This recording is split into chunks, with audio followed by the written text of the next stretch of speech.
वक्त कुछ मेहमान हमारे साथ हैं। संदीप त्रिपाठी हैं, विदेशी मामलों के जानकार। सुशील सिंघल हमारे साथ हैं, पूर्व राजनयिक। राजेश्वर गुरुजी फाउंडर है Hindu spiritual and community Siddhashram के।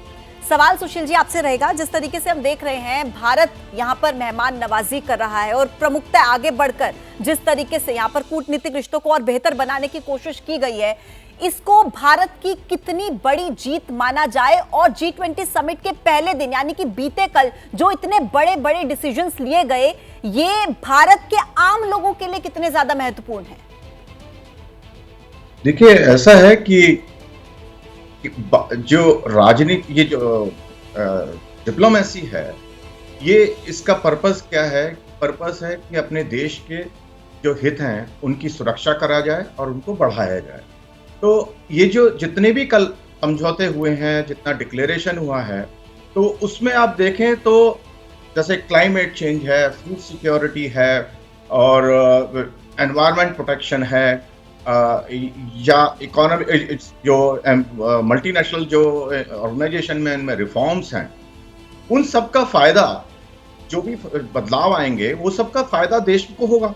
और साथ साथ जैसा मैंने कहा कि ग्लोबल साउथ की लीडरशिप इंडिया के पास अब आ गई है जी। और तो उसका जो सबको ये पता लग गया है कि इंडिया जो है अपने इंटरेस्ट के अलावा ग्लोबल साउथ जो पुअर कंट्री है, जिनकी कोई वॉइस नहीं है, उनकी भी आवाज इंडिया बन चुका है।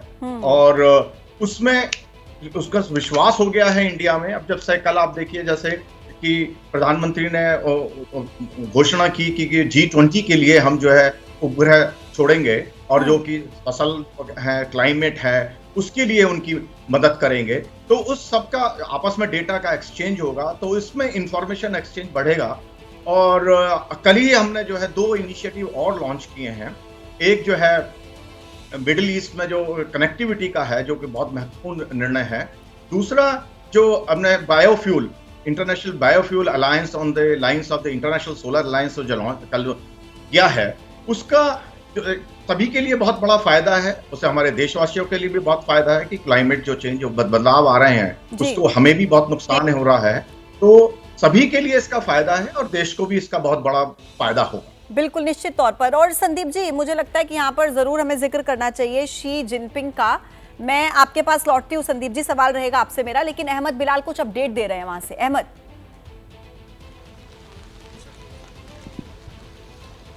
जी बिल्कुल, देखिए आपको बताना चाहूँगा कि बारिश जो है वो अभी भी हो रही है, हल्की हल्की बारिश जो है वो ज़रूर हो रही है। ऐसा लग रहा है कि बारिश भी जो है वो ऋषि सुनक का स्वागत करने के लिए तैयार है अक्षरधाम मंदिर में। और जो सूत्र हमें बता रहे हैं मंदिर के कि अब से कुछ देर के बाद ही जो है वो ऋषि सुनक वो यहाँ पर पहुँचने वाले हैं। अब जो एजेंसियाँ हैं, जो सुरक्षा एजेंसियाँ हैं, वो भी बेहद हाई अलर्ट पर जो है वो मौजूद हो गई हैं और लाइन से जो है वो आगे यहाँ पर खड़ी हो गई हैं। और जो मंदिर का मुख्य द्वार है उसके बाहर जो एजेंसियाँ हैं वो यहाँ पर खड़ी हो गई हैं और जो है वो, और अब से कुछ देर के बाद जो है वो यहाँ पर अपनी पत्नी के साथ ऋषि सुनक जो है वो पहुंच सकते हैं। जी ठीक है, जैसे ही वो वहां पर पहुंचेंगे, कुछ अपडेट आपको मिले तुरंत बताइएगा। मैं लौटूंगी आपके पास। संदीप जी, आपसे सवाल है मेरा। शी जिनपिंग खुद तो आए नहीं, लेकिन नजर तो जरूर होगी इस मीटिंग पर, जिस तरीके से जो बाइडेन की मीटिंग होती है प्रधानमंत्री मोदी के साथ, और इस वक्त जिस तरीके से भारत में जो कुछ भी चल रहा है, यकीनन शी जिनपिंग की नजर तो होगी। और नजर होगी तो क्या चल रहा होगा वहां पर?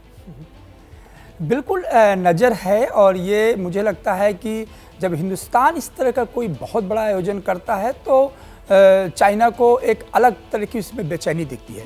2 चीज़ें बहुत इंपॉर्टेंट है यहाँ पर। एक तो ये है कि इस प्रेसिडेंसी को जब से हिंदुस्तान ने लिया तो एक चीज़ बहुत क्लियर किए थे कि हम जो मल्टीलेटरल ऑर्गेनाइजेशंस है उनका हम रिफॉर्म करेंगे, रीडिज़ाइन करेंगे। और वो सबसे बड़ा हमने जो कल ऐलान किया इस अपने प्रेसिडेंसी में कि इस पूरे G20 में हम अफ्रीकन यूनियन को शामिल करेंगे, और फाइनली हमने उसको किया।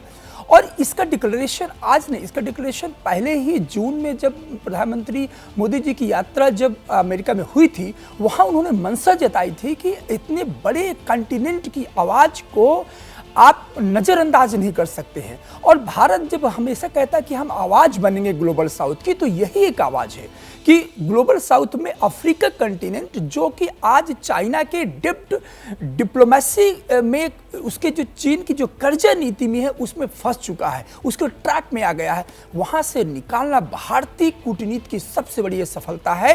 क्योंकि अफ्रीका में हम देख रहे थे जिस प्रकार से चीन अपने निवेश का विस्तार कर रहा था, वहाँ के इंफ्रास्ट्रक्चर को लेकर के एक अलग बढ़त बना रहा था, और वो बढ़त क्या थी?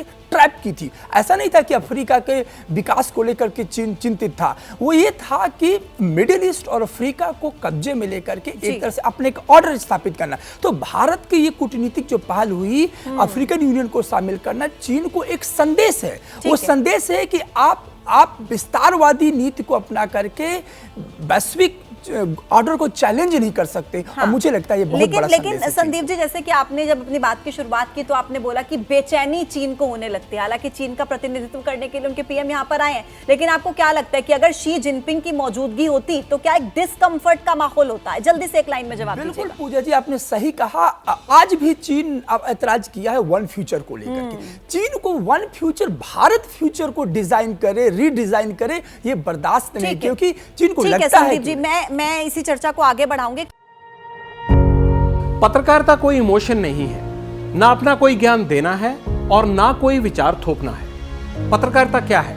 पत्रकारिता का मतलब है सही जानकारी इकट्ठा करना और तथ्य बताना। पत्रकारिता आज जितने महत्वपूर्ण दौर में है, शायद पहले नहीं थी। इस दौर से निकलने के लिए सिर्फ सच दिखाने की जरूरत है, वो सच जो आपके हित को आगे रखे। इसलिए अब रात 9 बजे प्राइम टाइम नहीं होगा, ये आपका टाइम है। जगविंदर पटियाल के साथ देखिए पब्लिक इंटरेस्ट, सोमवार से शुक्रवार रात 9 बजे सिर्फ एबीपी न्यूज पर।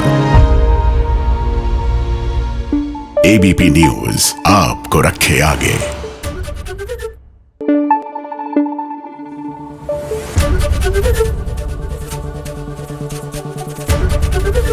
एबीपी न्यूज आपको रखे आगे।